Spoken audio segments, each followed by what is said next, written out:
was quiet, calculated, never carried a gun but helped build the most powerful criminal empire in America. The Mafia called him their banker. The FBI called him untouchable. And when it all came crashing down, he walked away untouched. This is the true story of Meyer Lansky, the man who outsmarted the Mafia, the FBI, and death itself. Meyer Lansky was born in 1902 in Grodno, then part of the Russian Empire, now Belarus. His family fled anti-Jewish violence and landed in New York's Lower East Side, one of the roughest neighborhoods in the country. It was there he met Charles Lucky Luciano and Benjamin Bugsy Siegel, future kings of organized crime. While they fought their way through street gangs, Lansky stayed behind the scenes, a quiet observer, but always calculating. Lansky realized early on, violence made headlines, but money built power.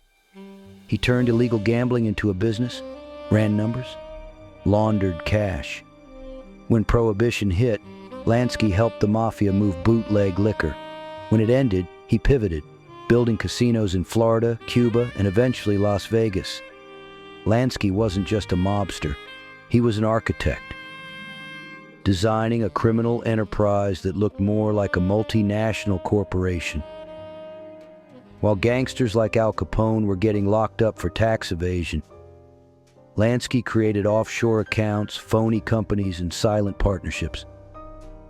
The FBI tried to build a case for decades. But Lansky was clean, at least on paper. He didn't sign things, he didn't talk.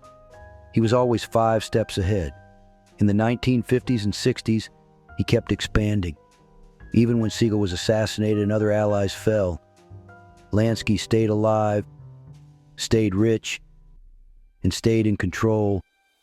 But by the 1970s, the government was closing in.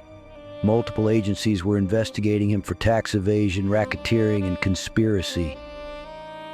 So, he did something no one expected.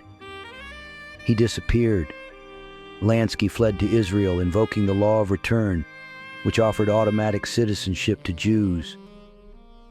For a while, he lived in peace, believing he could retire on the other side of the world. But the U.S. wasn't done with him. Under pressure, Israel revoked his status and deported him back to the United States. Charges were ready. Trials were set.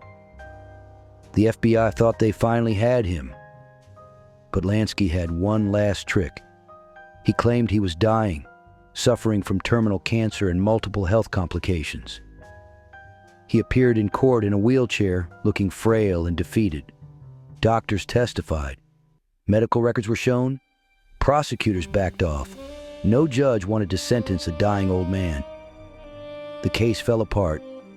And once again, Meyer Lansky walked free.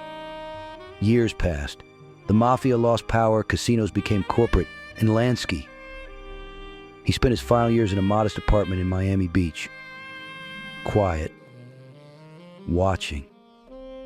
When he died in 1983, the government claimed he had less than $50,000 to his name. But insiders say that was another trick. His real fortune, stashed in hidden accounts, was never touched.